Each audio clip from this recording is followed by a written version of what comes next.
Bien, seguimos con el cuarto paso. Este aquí es el paso más importante porque este es el que nos interesa, ya que aquí es donde vamos a determinar o vamos a conocer cómo podemos determinar el diseño muestral, pues, ¿no? Este aquí lo vamos a hacer mediante un ejemplo práctico. El ejemplo nos indica que se desea determinar la muestra representativa para el análisis y control de calidad del camarón que llega a una empacadora, donde se requiere determinar datos como, primero, porcentaje de textura, sabor, tamaño, deformaciones y otras variables más. Como al principio pues hablábamos, las variables, en función de estas variables es que vamos a obtener información valiosa. Vamos a ver cómo se daba este proceso. Lo primero pues que tenemos que saber es conocer la población con la que contamos. En este caso pues esta población la vamos a medir no la vamos a medir en unidades, sino que la vamos a medir en libras, ya que de esta forma es como llegaba o cómo se manejaba el proceso dentro de la planta. Supongamos que en un día X llegaron 2730 libras de un lote o una sola piscina. Como segundo punto, lo que tenemos que hacer es determinar la muestra representativa, la muestra que nosotros necesitamos para poder saber en detalle los datos o las variables que nosotros estamos manejando. Como ya vimos anteriormente, pues la muestra es una selección al azar de una porción de la población, en este caso del camarón, de dicho lote llegado a la planta, teniendo en cuenta que la validez de los resultados de una investigación dependen mucho del tamaño de la muestra. Por eso vamos a utilizar lo que es el muestreo aleatorio simple, la misma que se calcula de la siguiente forma. Esto se lo hace en función pues de la población. Para esto tenemos dos fórmulas que son para determinar el tamaño de la muestra, donde me indica que el tamaño de la muestra va a ser al tamaño de la muestra aproximado sobre 1 más el tamaño de la muestra aproximada dividido para el tamaño de la población. Ahora, ¿cómo determinamos el tamaño de la muestra aproximado? Para determinarlo nosotros tenemos esta fórmula. El tamaño de la muestra aproximado dice que va a ser igual al nivel de significancia elevado al cuadrado dividido multiplicado por la varianza de la variable, dividido a su vez para el error de tolerancia elevado al cuadrado.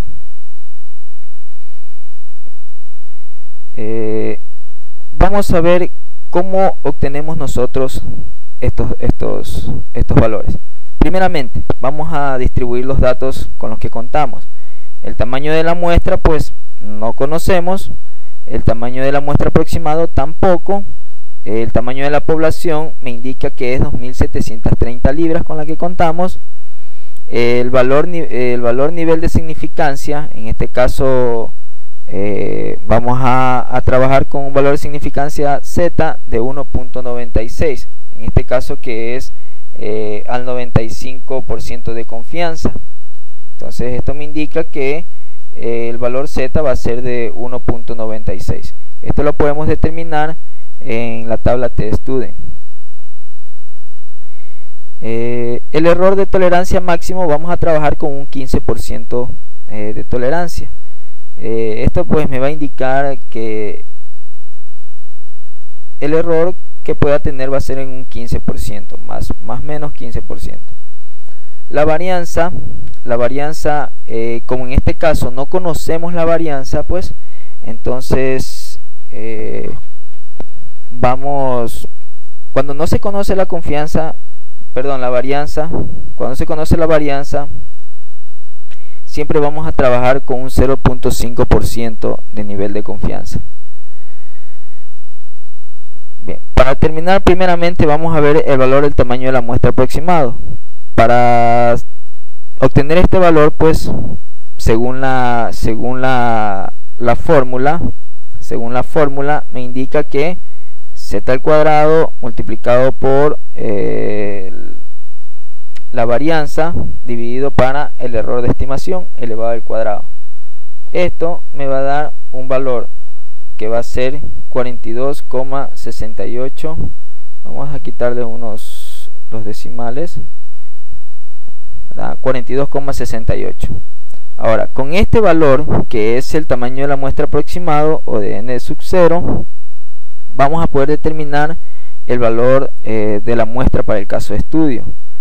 Como en este caso, pues aquí tenemos el valor de la muestra de estudio, va a ser de 37 libras. O sea que de las 2730 libras yo voy a sacar la cantidad de 37 libras para poder hacer mi análisis respectivo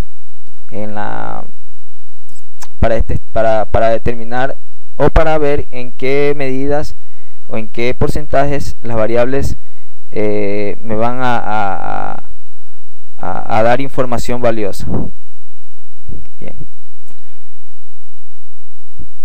Aquí tenemos, por ejemplo, vamos a trabajar con dos variables, que va a ser el tamaño y la textura, ¿ya? Aparte hay otras variables, pero en este caso vamos a trabajar solamente con estas dos. El tamaño, contábamos con una tabla, o se cuenta con una tabla donde me va indicando el tamaño que yo tengo de camarón. Entonces, mediante esa tabla nosotros vamos a determinar la frecuencia con que me va variando ese tamaño. Para este caso, las 37 libras que nosotros contamos me dan un total de 880 unidades de camarón, que eso me va a representar al 100%. Entonces, de esas 800 unidades me indica que el tamaño de 24 a 29, ahí conté con 5 camarones. Y así sucesivamente vamos viendo que de 36 a 41, 28, de 42 a 47, 36, y así vamos viendo. El de más incidencia va a ser el de 60 a 65, que me indica que tiene 506 camarones. En total voy a obtener 880, que va a ser en este caso la población total de mi muestra. Ahora, esto lo representamos en porcentajes. Como ustedes pueden darse cuenta, pues en esta talla de camarón, en este tamaño, tenemos un 0,6% de frecuencia. Para 28 camarones me viene a representar el 3,20%. Para 36 me viene a representar el 4,10%. Y en mayor relevancia, pues el de 60 a 65 con un 57,5%. ¿Para qué me sirven a mí estos datos? Estos datos a mí me van a determinar cuál es la medida o cuál es el tamaño con el que yo voy a contar más dentro de mi lote de camarón. Aquí nosotros tenemos una pequeña tablita, un pequeño gráfico estadístico donde me indica el porcentaje en el que yo más voy a obtener. En este caso, en medida de 60 a 65 es con mayor porcentaje, significa que en esta medida yo voy a tener la cantidad mayor de camarones. Ahora vamos a ver, esta tabla era una de las más importantes porque de esta dependía pues qué tan alto estaba el camarón, tanto para su venta local como para exportarlo. La textura es una de las variables más importantes, ya que esta me va a determinar, pues como ya dije anteriormente, qué porcentaje va a estar apto para exportarlo y qué porcentaje va a estar apto para la venta local. ¿Por qué es una de las más importantes? Porque si yo tengo un mayor porcentaje de venta local, significa que mi producción no va a obtener las utilidades deseadas. ¿Por qué? Porque si tengo un camarón de mayor porcentaje apto para exportar, significa que mi nivel de utilidad va a ser mejor. Esto es lo que le interesa mucho en este caso, pues al al gerente o al jefe de producción. En la textura se manejaban las siguientes variables, que eran muy flácido, regular, muy buena y firme. En este caso, la frecuencia que se dio en este proceso me decía que para muy flácido contamos con 62 camarones, para flácido con 84, regular 168, muy buena 107 y firme 459 camarones. En total 880 camarones que fueron el objeto de estudio. ¿En qué porcentaje me va a variar esta textura? Pues como ustedes ven, el 7.05% para muy flácido, teniendo el mayor incidencia el de 52.16% muy firme. Las variables con las que nosotros contamos para que son camarones aptos para exportar, se manejan lo que es muy buena y firme, y para lo que es venta local manejamos lo que es muy flácido, y regular.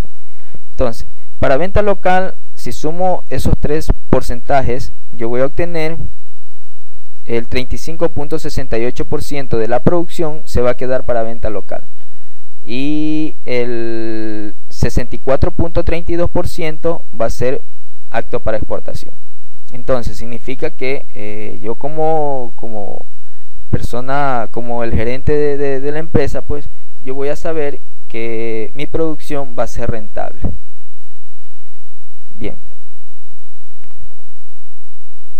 entonces con estos datos pues nosotros hemos determinado el porcentaje de tamaño y el porcentaje de textura del camarón, que son dos variables o dos datos que son de suma importancia, ya que de esa forma pues yo puedo determinar dentro de mi planta de procesos cuál va a ser mi producción. En conclusiones, nos damos cuenta que la estadística es muy importante dentro del manejo o en la toma de decisiones, sea en una empresa, sea en un colegio, en fin. Esperamos que este video tutorial sea del agrado de ustedes y que pueda aportar en algo, aunque sea mínimo, al aprendizaje de otras personas. Bien, muchas gracias y nos vemos en una próxima ocasión.